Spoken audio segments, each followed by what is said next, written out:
नमस्कार दोस्तों, बरसात के मौसम में एक अस्थमा रोगी के लिए समस्या बहुत ज़्यादा बढ़ जाती है। ऐसा होता क्यों है और किस तरीके से वो रोगी अपनी इन समस्याओं से बच सकता है, आज डिटेल में हम बात करेंगे इस वीडियो में।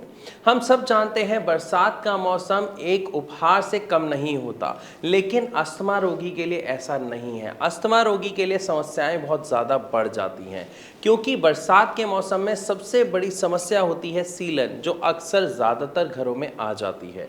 इसी के साथ साथ आपके एटमॉस्फेयर में बढ़ जाते हैं पॉलन ग्रेन्स, जो एक अस्थमा रोगी के लिए उसकी समस्या को ट्रिगर कर देते हैं, बहुत ज़्यादा बढ़ा देते हैं। और एक और समस्या हो जाती है, मौसम में ठंडक आ जाती है, जिसकी वजह से अस्थमा रोगी को सांस लेने में दिक्कत का सामना काफ़ी ज़्यादा और कई बार करना पड़ता है। तो यहाँ पर सवाल आता है कि एक अस्थमा रोगी इस मौसम में यानी बरसात के मौसम में अपने आप को कैसे सुरक्षित रख सकता है, कैसे बचा सकता है।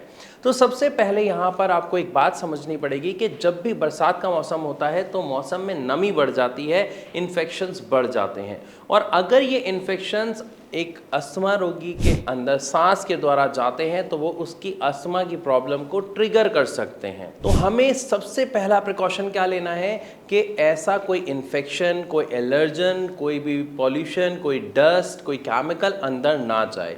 तो उसके लिए हमें दो चीज़ें करनी है। सबसे पहले ज़्यादातर टाइम आपको मास्क वियर करना है, क्योंकि मास्क वियर करेंगे तो ऐसा कोई भी सब्सटेंस अंदर जाने की संभावना काफ़ी कम हो जाएगी। इसी के साथ साथ जो दूसरा एक पॉइंट है, प्रिकॉशन है, वो हमें क्या लेना है कि हमें अपने एटमॉस्फेयर को साफ रखना है।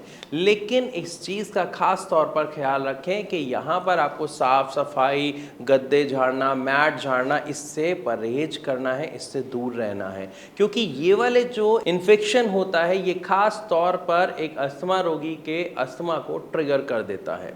इन दो प्रिकॉशन के बाद बात करते हैं तीसरे प्रिकॉशन की। तो कोशिश करनी है कि आपके घर में सीलन ना आए, और अगर सीलन आ जाती है तो आपको कोशिश करनी है कि जब धूप आ रही है तो आप धूप में बैठें, कोशिश करें। अगर धूप ज़्यादा तेज़ है तो वहाँ पर ना बैठें, लेकिन धूप को थोड़ी बहुत देर ज़रूर सेकें। साथ ही साथ आप अपने घर के दरवाजे, खिड़कियाँ खोलें ताकि थोड़ी वेंटिलेशन हो, वो जो नमी आ गई है, वो जो सीलन आ गई है, वो सूख जाए। दूसरी आपको प्रिकॉशन एक और लेना है कि आपको अपने घर को, उस एटमॉस्फेयर को साफ रखना है और कोशिश करें कि ह्यूमिडिफायर का यूज़ करना है।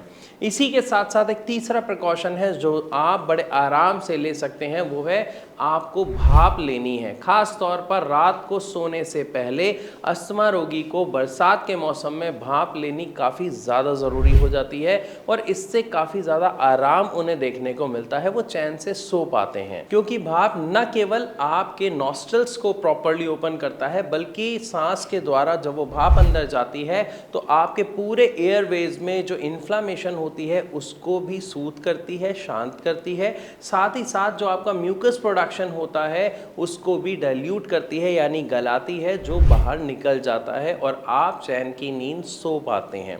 इसी के साथ अगर आप काढ़े का सेवन कर सकते हैं बरसात के मौसम में तो ये आपके इम्यूनिटी को बैलेंस करने में बहुत हेल्प करेगा, साथ ही साथ आपके अस्थमा को ट्रिगर होने से बचाएगा। तो मैं आशा करता हूं कि ये वीडियो आपको अच्छे से समझ आई होगी, आपको क्लियर हुआ होगा कि किस तरीके के प्रिकॉशन हमें बरसात में लेने हैं अगर हमें अस्थमा की समस्या है तो। लेकिन अगर इन सभी प्रिकॉशंस के लेने के साथ साथ आपको आपकी प्रॉब्लम ट्रिगर होती हुई दिखाई दे रही है तो बिल्कुल समय गंवाए बिना आपको एक काम करना है, नीचे दिए गए नंबर पर कॉल करना है, क्योंकि वहां पर कॉल करते ही भारत होम्योपैथी के डॉक्टर्स आपको सही सलाह देंगे, आपकी समस्या का समाधान करेंगे। इवन अगर आपका कोई डाउट है तो आप वहां पर उनको कॉल करके क्लियर कर सकते हैं, या फिर आप अपने सवाल को कमेंट के द्वारा हम तक पहुंचा सकते हैं। तो मैं आशा करता हूं इस वीडियो के माध्यम से आपको सब कुछ समझ आया होगा। वीडियो अच्छी लगी तो इसे लाइक ज़रूर करें। ऐसी और वीडियोस के लिए हमारे चैनल को सब्सक्राइब करना बिल्कुल ना भूलें।